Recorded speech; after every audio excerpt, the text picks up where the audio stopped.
Elon Musk promoted debunked conspiracy theories about election fraud while hitting the campaign trail to stump for Donald Trump yesterday at a town hall outside Philadelphia. And meanwhile, Mark Cuban appeared at Vice President Harris's rally in Wisconsin and broke down Trump's tariffs policy. Take a look. Well, there is, I think, some amount of cheating that takes place. It's hard because they've, when you have mail-in ballots and no sort of proof of citizenship, it becomes almost impossible to prove cheating is the issue. So a lot of people on the Dem side will say there's no cheating, and I'm like, you've made it impossible to actually prove that there's cheating. But statistically, there are some very strange things that happen that are statistically incredibly unlikely.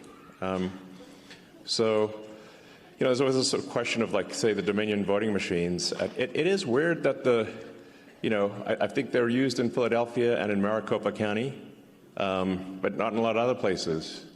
Doesn't that seem like a heck of a coincidence? Now, let me just ask you a question. Do you all know anybody who doesn't know how tariffs work? All right, I'll give you a hint. That other guy. Now, he has this crazy notion that putting a tariff of 60% on every single product imported from China is a good idea. Let me just tell you, this man has so little understanding of tariffs, he thinks that China pays for them. I honestly think that he used to understand how tariffs work. I mean, back in the 90s and the early 2000s, he was a little bit coherent when he talked about trade policy, and he actually made a little bit of sense. But I don't know what happened to him. The way he's been thinking about tariffs and trade now, something's a little bit lost. And now his trade policies, particularly with tariffs, are basically just gibberish.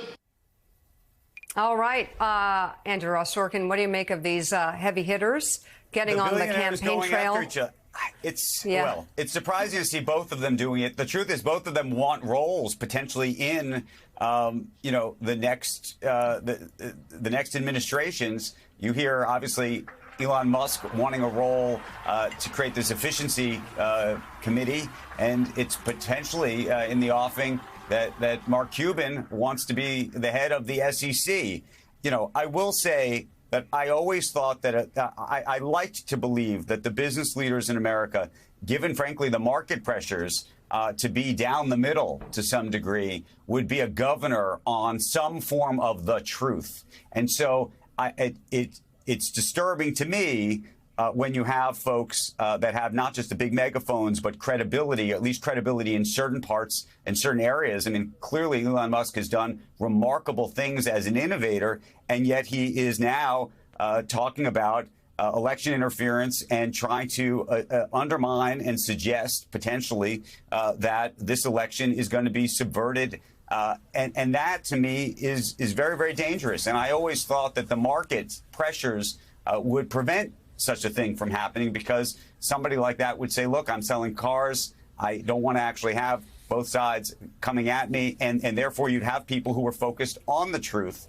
And I worry about what's happening here. I worry about how divided not just the country is becoming, but actually that some of these individuals are being used in this way and allowing themselves to be used in this way.